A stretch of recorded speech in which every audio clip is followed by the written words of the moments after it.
Hello friends, कैसे हैं आप सब लोग। स्वागत है आप सभी लोगों का हमारे इस यूट्यूब चैनल में। इसका नाम है इवन सर। मैं हूं आकाश शर्मा। आज आप लोगों के लिए नीट एग्ज़ाम के लिए मोस्ट इंपॉर्टेंट क्वेश्चन लेकर आने वाला हूं। और आपको बता दें कि इसके जो कॉन्सेप्ट हैं, पहले मैंने कॉन्सेप्ट आप लोगों को सिखा दिए हैं। ये हमारी बायोलॉजी की जो फर्स्ट यूनिट है 12th क्लास की, उससे संबंधित फर्स्ट यूनिट के मोस्ट इंपॉर्टेंट क्वेश्चन देखने वाले हैं। तो आपको बता दें, कोई भी बच्चा ऐसा है जो 12th क्लास में है, सीबीएसई बोर्ड से या फिर यूपी बोर्ड से, या फिर कोई मेडिकल लाइन का एग्ज़ाम की प्रिपरेशन कर रहा है, या फिर बीएससी नर्सिंग एएमयू वगैरह, या फिर सीयूटी, और मोस्ट इम्पोर्टेंट ये जो स्पेशली है ये है नीट के लिए। तो आज जो मैं कॉन्सेप्ट सिखाने वाला हूँ ये आप लोगों के लिए इतने इम्पोर्टेंट हैं, और इस वीडियो के माध्यम से मैं आप लोगों को एमसीक्यू कैसे सॉल्व करते हैं ये भी सिखाऊंगा। ऑब्जेक्टिव क्वेश्चंस जो हैं उसको सॉल्व करने का जो तरीका है उसको आप देखेंगे। क्वेश्चंस को कैसे समझना है, क्या लॉजिक लगाना है, उसको भी हम देखेंगे। और इस वीडियो के माध्यम से मैं आप लोगों को 4 चैप्टरों को, 4 चैप्टरों को मैं कवर कराऊंगा। उसके क्वेश्चंस आंसर जो होंगे उनको भी हम कवर करने वाले हैं। तो वीडियो बहुत इंपॉर्टेंट होने वाली है, तो इसलिए वीडियो को लाइक आप अभी कर दीजिए। और जो भी आपके दोस्त मेडिकल लाइन की तैयारी कर रहे हो तो उसको शेयर कर देना, और वीडियो को अच्छे तरह से समझना ज़रूर, ठीक है। और वीडियो को एक बार नहीं, वीडियो को 2 बार देखना। एक बार मैं समझा रहा हूँ, दूसरी बार आप पेन और कॉपी लेकर बैठिएगा और खुद आप लोगों को क्वेश्चन बताना है, ठीक है। चलते हैं अपने क्वेश्चंस की तरफ। तो study of the flowing figure and select the correct statement regarding this. आपके सामने 4 आप लोगों को डायग्राम दिखाई दे रहे होंगे। इन 4 डायग्रामों के बारे में नीचे कुछ बातें बताई गई हैं, आप लोगों को करेक्ट बताना है कौन सी चीज़ सही है, ठीक है।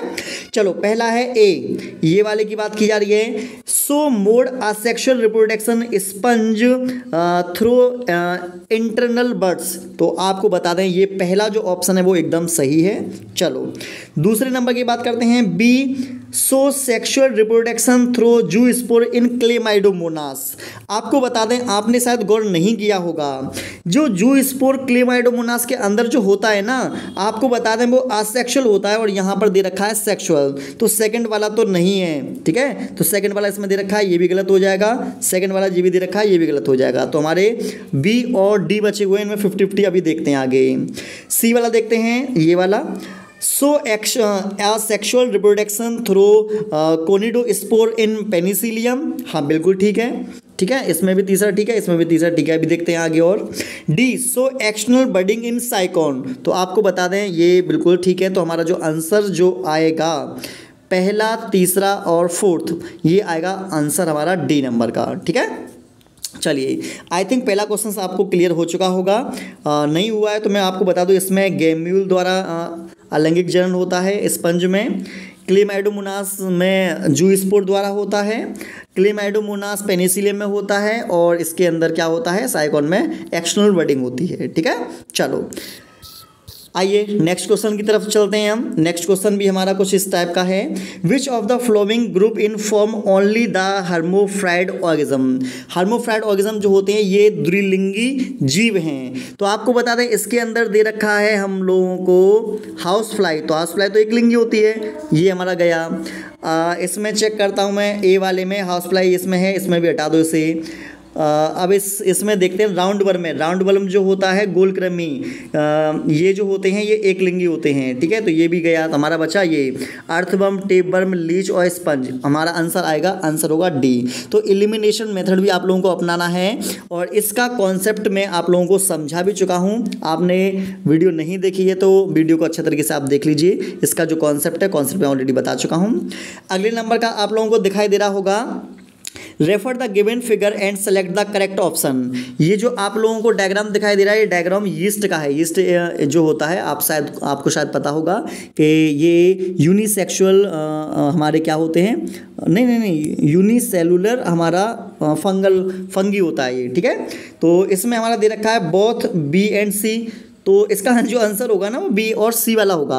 मैंने आप लोगों को बता रखा था कि अगर तुम्हें किसी प्रश्न में B and C, B and D, A and B, all of this, ऐसे अगर कोई भी अगर आपको ऑप्शन दिखाई देता है तो 99% चांस है कि आपका जो आंसर होगा वही होगा। लेकिन आपको 1% सिर्फ दिमाग आप लोगों को लगा लेना है। लेकिन अगर आपको कभी तुक्का मारना पड़े तो आप इस टाइप के क्वेश्चन पर तुक्का लगा सकते हैं।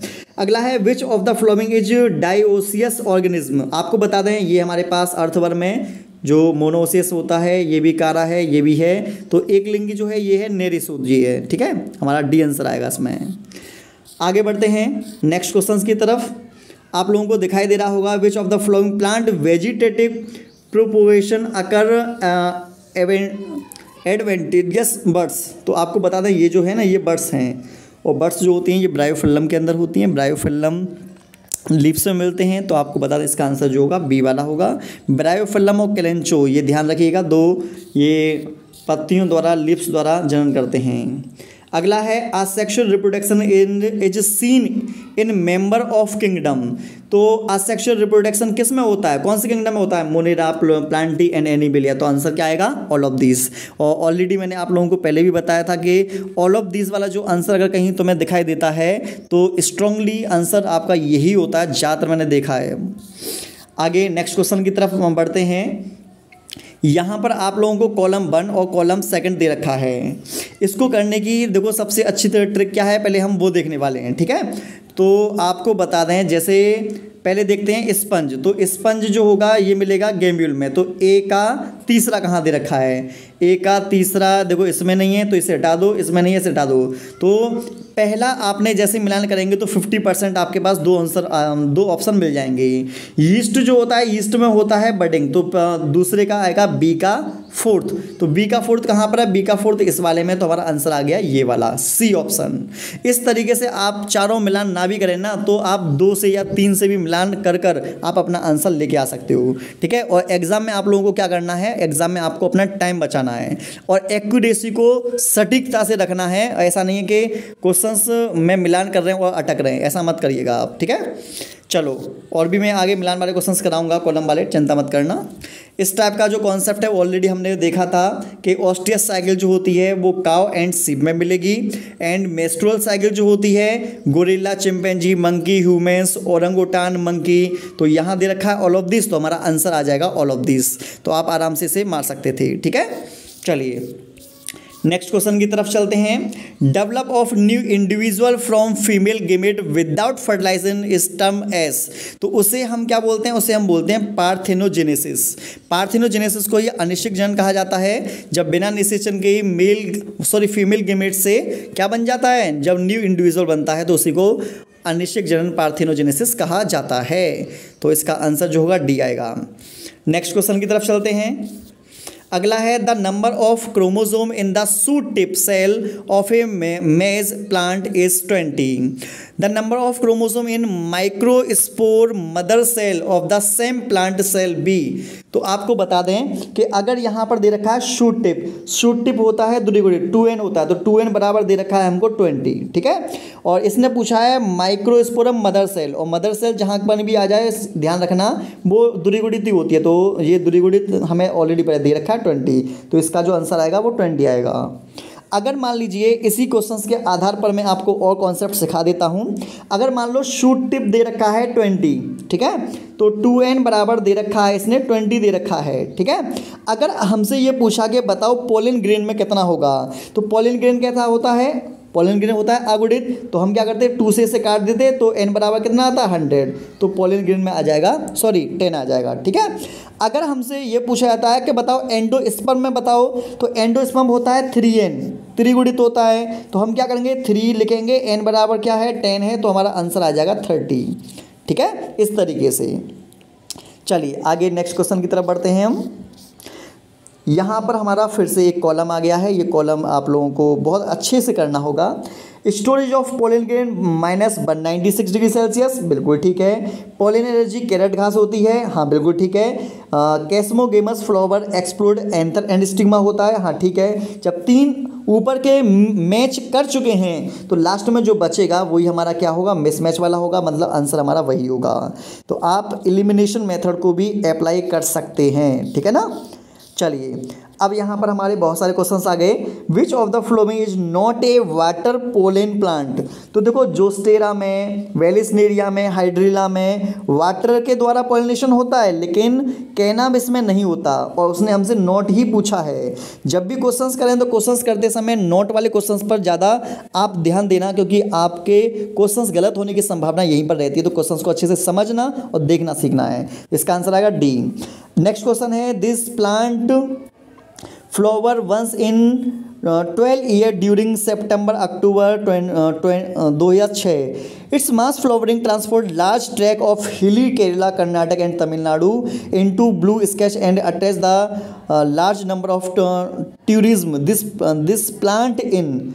अरे भाई कौन सा, यही तो है स्ट्रोबिलंथस कुंथियाना, इसी को हम बोलते हैं नीला कुरेंजी। तो यही मिलेगा, 12 वर्ष में एक बार इस पर फूल आते हैं, और जब आते हैं तो बहुत ज़्यादा मात्रा में आते हैं। केरल, कर्नाटक, तमिलनाडु मिलता है, और हाल ही में ये 2006 में आया था। नोट्स में चेक करके देख लेना, करा चुका हूँ इसको मैं। This plant flower and fruit only once in their life time and die after fruiting.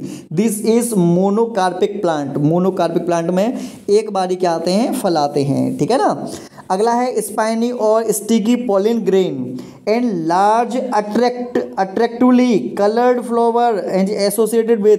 तो ऐसी विशेषता तो भाई साहब किनको मिलेगी, एंटोमोफिली को मिलेगी, जो अट्रैक्ट करते हैं, है ना, किनको, कीटों को करते हैं। तो कीट द्वारा जब परागण होता है तो उसे एंटोमोफिली, और जब वाटर द्वारा होता है तो हाइड्रोफिली, जब वर्ड के द्वारा होता है तो ऑर्निथोफिली, जब एयर द्वारा होता है, विंड द्वारा होता है तो उसे एनिमोफिली। तो ये भी मैंने आप लोगों को बता दी है, इस कॉन्सेप्ट को भी आप ध्यान रखिएगा, ठीक है। आगे बढ़ते हैं।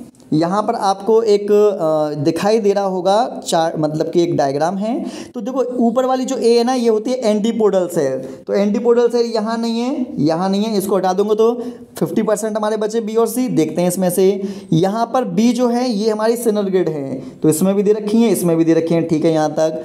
सी जो है वो एग है, तो ये रहा हमारा ऑप्शन आ जाएगा बी। तो इस तरीके से आप आंसर को निकाल सकते हैं। आगे बढ़ते हैं। यहाँ पर बहुत सारे क्वेश्चंस दे रखे हैं, देखते हैं आप लोग कितना कर पाते हो।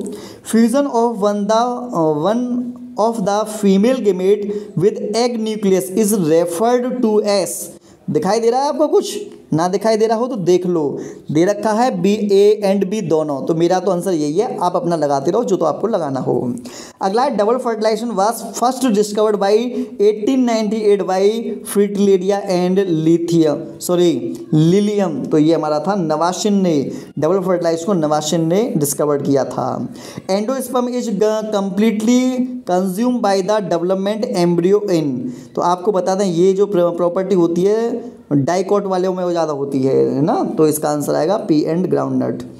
अगला है, grow of pollen tube toward embryo sac. तो जब पोलन ट्यूब जो ग्रो करती है ना, तो उसमें रसायन अनुवर्तन होता है, रसायन अनुवर्तन को बोलते हैं कीमोट्रोपिज्म, ठीक है, या कीमोट्रोपिज्म बोलते हैं। तो आंसर ए आएगा। Endospermic seed are found in endospermic seed are found in. मुझे तो इसमें क्या दिखाई दे रहा है, ऑल ऑफ दिस। ये लो, मेरा तो आंसर हो गया, तुम लगाते रहो जो लगाना है, ठीक है। आइए नेक्स्ट क्वेश्चन की तरफ चलते हैं। Poly embryo commonly occurs in. तो बताया था कि पॉली एम्ब्रियो कॉन्सेप्ट में सिखा चुका हूँ। ये दे रखा है साइट्रस में ऑरेंज वगैरह है, लेमन वगैरह है, ठीक है, ये आ जाएंगे। पॉली एम्ब्रियो की खोज एंटोनी वन ल्यूवेनहॉक ने की थी, संतरे के बीज में की थी, ऑलरेडी मैं आप लोगों को बता चुका हूँ, ठीक है ना। और जिम्नोस्पर्म में सामान्य घट रहा है, मैंगो, साइट्रस में और इनमें हो जाता है ये।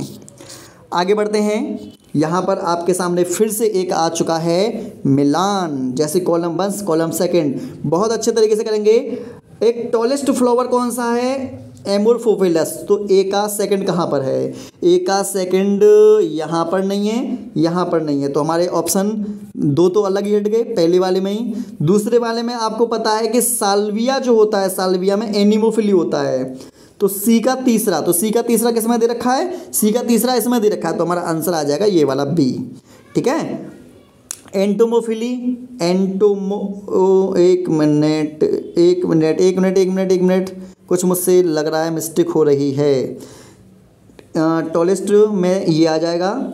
एंटोमोफिली डी है, तो डी का आएगा 4th। तो डी का तीसरा इसमें दे रखा है भाई, हाँ जी, आंसर जो है हमारा वो ये वाला आएगा, ए वाला, ठीक है। क्योंकि टॉलेस्ट प्लांट जो होता है फ्लावर एमोर्फोफिलस, प्रोबुनामॉथ जो होता है वो युक्का में होता है, ठीक है। एनिमोफिली मेज में होता है, और डी वाला जो होगा सेल्विया में होता है। तो हमारा आंसर ए आएगा, ए करेक्ट है। नेक्स्ट क्वेश्चन, अगला क्वेश्चन है, one of the most resistance biological material present in the exine of pollen grain is. ये आपसे ये कहना चला है कि परागकण के चारों ओर जो वाह्यचूल होता है, वाह्यचूल किसका बना होता है? अरे भाई बता तो दो, स्पोरोपोलिन से मिलकर बना होता है। ये अधिक प्रतिरोधी है अम्ल के, क्षार के, तापमान के, बता रखा है मैंने आप लोगों को। An angiosperm various stage of reduction division of the best study, young anther होता है। Feather of stigma occurs in wheat में होता है। Part of the gynoecium which receive the pollen is called stigma. Stigma ही pollen grain को रिसीव करने का काम करता है। अगला है fragrant flower with well developed nectaries are an adaptation for. तो जो नेक्टरिस वाली जो बात की जा रही है, फूलों का रस कौन पीने के लिए आते हैं? कीड़े मकोड़े, मधुमक्खियाँ, है ना, बटरफ्लाई। तो बटरफ्लाई किस में आएगी? एंटोमोफिली में। ये हो जाएगा वाटर द्वारा, ये हो जाएगा एनिमो मतलब कि विंड द्वारा। मेलेकोलॉजी, ये मेलेकोलॉजी में मोलस्का आ जाएंगे, ठीक है। आइए आगे बढ़ते हैं। फादर ऑफ इंडियन एम्ब्रियोलॉजी, तो आपको शायद पता होगा प्रोफेसर पंचानन महेश्वरी, ये हमने आपको बता रखा है, ये इसका आंसर है, ठीक है। कॉलम 1 का कॉलम सेकंड से देखते हैं। ओवरी किस में बदल जाती है? फ्रूट में। ओव्यूल सीड में बदल जाता है। वॉल ऑफ ओवरी पेरिस्पर्म में। Fleshly fruit guava, orange, mango. Dry fruit ये ग्राउंडनट, मस्टर्ड। बहुत आराम से इसे लगा सकते हो, ठीक है ना। चलिए अगला क्वेश्चन है, how many meiotic division, meiotic division को अर्धसूत्री विभाजन बोलते हैं, are required for the formation of 100 pollen grain. 100 pollen grain है, इसमें 4 को आप क्या करना है? डिवाइड कर दो। कितना आंसर आ जाएगा? 25। तो कहाँ है 25? दिख रहा है कहीं? ये रहा 25, आ गया आंसर। काहे टेंशन लेते हो। अगला 78, how many meiotic division are required for the formation of 100 funicle megaspore. यहाँ पर आप 4 से डिवाइड मत कर देना, यहाँ पर आप 25 आंसर मत ला देना, आंसर गलत हो जाएगा। यहाँ पर मेगा स्पोर हैं, 100 मुझे क्या बनाने हैं? 100 मुझे एग बनाने हैं यहाँ पर, ठीक है। देखो यहाँ पर क्या काम करना होगा, यहाँ 100 एग बनाने हैं, तो यहाँ पर आपको क्या काम करना है? देखो 100 मेगा स्पोर, 100 मेगा स्पोर मात्र कोशिकाएं जो होंगी उसमें आप अर्धसूत्री विभाजन करेंगे, तो यहाँ पर क्या बनेंगे? 400 बनेंगे। 400 क्या बनेंगे? गुरु बीजाणु बनेंगे, जिसमें कि 100 तो मेगा स्पोर होंगे और जो 300 होंगे वो क्या हो जाएंगे? नष्ट हो जाएंगे, ठीक है। तो हमारे पास ये क्या दे रखा है? 400 दे रखा है। 400 को जब अर्धसूत्री विभाजन निकालेंगे, 4 का भाग करेंगे तो कितना आंसर आएगा? 100। इसमें वही आंसर आएगा जो यहाँ दे रखा है, वही आंसर यहाँ पर आएगा, 78 का ए। अगला है, plant with ovaries having only 1 और a few ovule are generally pollinated by. ये आप लोगों को बताना है, ये मैं आप लोगों को होमवर्क देता हूँ। अगले नंबर का क्वेश्चन है, this is an example of a very old Wavell seed excavated from Antarctica tundra. The seed germinated and flower after record of 10,000 years of dormancy. It is Lupinus arcticus। इसका answer क्या आएगा? Lupinus arcticus। मैंने आप लोगों को notes में ये note करके करा रखा है। 10,000 सालों के बाद इसकी डोरमेंसी टूटी थी और इससे नए पौधे का जन्म हुआ था। ये है बहुत ही अच्छा, एनीमोफिली। तो एनीमोफिली कौन सा है उसे बाद में देखेंगे, पहले ज़्यादा देख लेते हैं। हाइड्रोफिली, बी का चौथा किसमें? इसमें नहीं है। ए इसमें भी नहीं है, ठीक है। तो हमारा 51% काम हो गया हमारा। दूसरे नंबर का है रोज जैस्मिन, ये है एंटीमोफिली। तो सी का सेकंड कौन में है? सी का सेकंड भाई इसमें दे रखा है, तो हमारा आंसर आ जाएगा ए। एनिमोफिली ए का बन का बनी आ जाएगा, ग्रास डेट वर्म। और बचा हमारा ऑर्निथोफिली, तो इसका हम यहाँ पर लगा देंगे बेगोनिया में, तो हो गया आपका आंसर। आपको बताते हैं ये जो कॉलम वाले क्वेश्चन होते हैं देखने में तो होते हैं बहुत हार्ड, लेकिन अगर बच्चा थोड़ा सा माइंड लगाए ना, थोड़ा स्मार्ट वर्क करे, तो बहुत ईजिली वो कर पाएगा। यहाँ देखो कुछ क्वेश्चन दे रखा है, ए क्या है, सर्विक्स है, तो यहाँ पर देखो ये ऑप्शन ए हट जाएगा, ऑप्शन सी हट जाएगा। अब देखो बी क्या है, बी तो यूटेरस वाला पार्ट है, यूटेरस कैविटी, तो यूटेरस कैविटी कहाँ पर दे रखी है, ये रही डी। आ गया आंसर मेरा, खत्म कहानी। बहुत आराम से कर सकते हो आप। आगे बढ़ते हैं, यहाँ पर आपको दिखाई दे रहा है, यहाँ हमसे कहा जा रहा है पिट्यूटरी हार्मोन्स, तो पिट्यूटरी हार्मोन्स में ये यहाँ पर आ चुका है, कौन सा आएगा, इसमें आपका आएगा FSH और LH। तो फर्स्ट वाला जो है वो हमारे पास FSH है, सेकंड वाला जो है वो हमारा LH है, ठीक है। ये मेंस्ट्रुअल साइकिल से संबंधित है। अगले नंबर का फिर इसी टाइप का एक और क्वेश्चन आ गया, नोट्स में जाकर चेक कर लेना, इस टाइप के क्वेश्चन मैंने कराए हैं। ये कहाँ से निकल रहे हैं भाई साहब, ये निकल रहे हैं ओवरीन से। ओवरी से जब निकलेंगे तो पहला वाला जो होगा वो होगा एस्ट्रोजन, और दूसरा वाला जो होगा ये होगा प्रोजेस्टेरॉन, ठीक है। चलिए next question, name the hormone that has no role in menstruation. MC में कौन से का कोई योगदान नहीं है, TSH का कोई योगदान नहीं है, डी आंसर आएगा। इसका क्या काम है, कुछ काम ना इसका। तो next question, HCG, HPL, relaxin are produced in women. तो प्रोड्यूस इन वुमेन कब, ये सभी हार्मोन तब प्रोड्यूस किए जाते हैं जब लेडीज़ प्रेग्नेंट हो जाती है। जब लेडीज़ प्रेग्नेंट हो जाती है उसमें प्लेसेंटा बनता है, और ये प्लेसेंटा के द्वारा बनेंगे, ठीक है। Next, the nutritive cell from the seminiferous tube is called. अरे भाई सर्टोली कोशिकाएं शुक्राणु को, शुक्रजन नलिकाओं को पोषण प्रदान करती है, तो आंसर सी आएगा। After ovulation graafian follicle regress into, ये कन्वर्ट हो जाता है कार्पस ल्यूटियम में, और कार्पस ल्यूटियम से प्रोजेस्टेरोन हार्मोन रिलीज होता है, ये भी आप ध्यान रखिएगा। Withdrawal of which of the following hormone is immediately cause by menstruation. अगर किसी लड़की की मेंस्ट्रुएशन मतलब MC तुरंत आ गई है, इसका मतलब उसमें कमी हो गई होगी प्रोजेस्टेरोन हार्मोन की। अगला है seminal plasma in human is rich in, इसमें फ्रक्टोज, इसमें क्या होगा, इसमें फ्रक्टोज होगा, कैल्शियम होगा, सर्टेन एंजाइम, ये डी आएगा इसमें आंसर, ठीक है। चलो नेक्स्ट क्वेश्चन की तरफ बढ़ते हैं। नेक्स्ट क्वेश्चन है, in the 28-day human ovary cycle the ovulation take place typical of. अंडाशय से अंड कब निकलता है, 14वें दिन निकलता है। The process of releasing of spermatozoa from Sertoli cells into the cavity of the seminiferous tubes is called spermiation. Most important है, इसको भी ध्यान रखना है स्पर्मिएशन को। अगला हमारा है, देखते हैं, द पिल्स का काम है हमारा तीसरा, एक मिनट चल, द पिल्स प्रिवेंट ओव्यूलेशन, ठीक है। अगला है वासेक्टोमी, वासेक्टोमी में चौथा, सी का चौथा कौन सा है, सी का चौथा किस में है, इसमें नहीं है, इसमें नहीं है, इसमें भी नहीं है, सी वाले में, तो आंसर मुझे यही लग रहा है, ठीक है। कॉपर टी, डी का दूसरा प्रिवेंट्स इन्फ्लेशन, ठीक है। और कॉन्डोम रीचिंग सर्विक्स, सही है।